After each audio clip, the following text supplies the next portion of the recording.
Warning: our YouTube channel and its videos may contain scenes, language, and content that may not be appropriate for all audiences.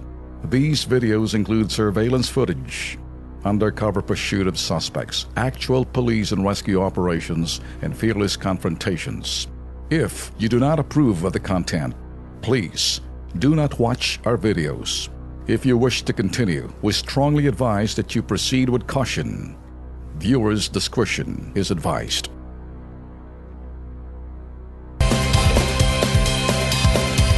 Diary ni retired SPO3 Arturo Las Cañas. Parang pang telenovela sa kanyang pagharap sa Senado sa Lunes, alin sa kwentong totoo o kwentong kutsero. Yun. Posibleng ginagamit daw si Las Cañas ng dilawan para makapagkaso sa International Court laban kay Pangulong Duterte. Naku, sa Lunes na pala yan, no? Oh! So, ibig sabihin po niyan, meron pang 2 araw po na makapaghanda ang ating pong mga kagalang-galang ng mga senador. Lalong-lalo na ho, yung 10 senador na nagpumilit na pasilitahin itong si Las Cañas. So, by Lunes, handa nyo na yung mga matitinding tanong ho ninyo. Kung bakit nga ba bumaliktad itong si Las Cañas. At siguraduhin nyo, yung mga makikinig ho, hindi nakatunganga at nakagano na, wala palang laman ang sinasabi nito. Ba't pa pinagpatuloy ito? Yun. Kaya magpadala ko kayo ng inyo pong mga salubin dito po sa aming pong Facebook page at babasahin po natin mamaya. Tanong ko, Ben, bakit siya nagkaroon ngayon pa lang ng diary? So, ibig sabihin, nung siya po ay lumutang dyan po sa Senado, way back October po yun, 2016, that was last year, wala namang siyang dalang diary. Tama. Bakit merong diary kagad? Sa umpisa Biglang magic. Sa umpisa pa lang, Lex, itong itong kolokoy na to sinungaling na Dahil sinasabi niya, deny siya ng deny noon. Yan ang suot niya nung unang pagsabi niya. Nakapulis pa siya. Naku. Ngayon, sinasabi niya, hindi totoo sinasabi nitong si Matubato. Ngayon, hindi raw totoo ang kanyang sinasabi at kanyang yung sinabi kamakailan, kaharap yung mga sinasabing mga abogado, ay totoo. Totoo na. Nako, hindi naman maintindihan dito talaga. O ito, pakinggan natin ang mga komento ng ating po mga ka-KP. Sabi ni John Ardiliana, ang tanong po dyan kailan ginawa yung diary? Parang, biruin mo si John, alam Journal. Alam niya kung anong iniisip Magaling ko. Galing mo talaga. Ang sabi pa niya, pakitingnan yung ink ng pen, mukhang sariwa pa. Okay to. Naku po. Magaling to. Magaling ka. Mukhang expert to. Expert to. Si Chan Dollar. Panggulo lang yan. Alam mo naman, mga dilawan, gagawin lahat ang mapabagsak lang ang administrasyon. Sarap sila sa, sarap isa lang sa gera. Ang mga abnoy na to. Kasi di titigil hanggat di mananalo. Ayun. Si Mel Bon. Ano ang akala nila sa mga taong bayan? Tang-GA? Naku. Wala nang maniniwala sa kanila. Sa ilang pirasong papel, matatanggal nila ang Pangulo na binoto ng bayan? No way! Ayun sabi ang mga witness nila ay puro mga sinungaling katulad ng mga amo nilang dilaw. Naku, yun. Walang sala yan, ha? Wala Si yan. Zach Roscal. Last tayo. Consult the expert para malaman kung kailan nagawa ang journal na Alam mo, yan. magagaling yung ating mga si Zaf, puro mga Amerikano mga pangalan. Kaya nga nag-aral sa criminology ito. Kaya kung nanonood sa atin ng mga dilawan, makinig kayo, hindi nyo basta-basta nalulokong taong bayan. Mas magaling mag-analisa Oo. Nakikita mo yung kalang estilo ng pagsagot doon sa sinasabi. Ito yung metro ng sinasabing emosyon. Malalaman mo kung sino yung nagagalit, malalaman mo kung sino malalim mag-analisa, pero hindi ubra yung sinasabing kalokohan. Totoo. Alam mo, maganda pa niyan, Ben. Subukan mo. Ito pointers po sa mga senador. Yung 10 senador na gustong magpalutang dyan kay ito ang diary. Ito ang papel. Mr. Las Cañas. Gayahin nyo nga ho ninyo yan. Baka may ibang gumawa di ba? Pag hindi ho niya nagaya, naku po, may nagturo sa kanya. Para tama ka talaga. Kung tignan ako magano Easy muna. Sige, pero para sa akin, itong sasabihin natin.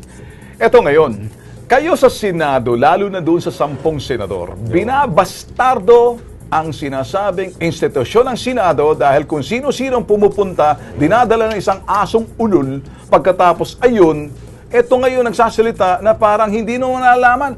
Pagbabastardo, ibig sabihin, under oath ka nang nauna. Yeah. Nagsabi ka ng totoo, ngayon bigla ka nagbago, tapos sasabihin tong asong ulol, hindi kasi, naisip niya na, kasi malapit na mamatay. Bakit hindi mo, mauna ka na. Kasi naisip na pati ang Diyos ginamit pa. Sabi nga ni Senador Ping Lacson, if I may quote him, sabi nga niya, ayaw na ho niyang gawin ng Senado na parang Yan. Bureau of Investigation. Puro na lang imbestiga. Meron ba ho kayong batas na... tumilapon tuloy, nasira yung Sige. ballpen ko dahil sa... meron na ba kayong mga batas na napanday dyan sa Senado? Puro na lang kayo imbestiga. Tama! Ano ba? Wala na silang magawa. Napapagod na ho ang taong bayan sa kakaimbestiga ninyo. Okay, si Edsel Dante, ito pong sabi ho niya, ang maniniwala ay mga pro-drugs at pro-crimes. Hate to say this, mga yellow, yun ho. Ayun, okay. Medyo matinding sinabi ho. Ito naman, si Alan Miano. Laskana. Laskana. Ibig sabihin, huli ka na. Uy, No. kung sa una ay nagsinungaling ka, o nagsinungaling ka na, lahat na sinabi mo niya ay puro kasinungalingan. Real talk! Yun. Si Rolly Handoga, bumaliktad na yan, sir. Paniwalaan pa ba yan? Yung maniniwala dyan, baliktad din yung utak. Sabi ni Maria Lourdes Castronuevo, no credibility at all.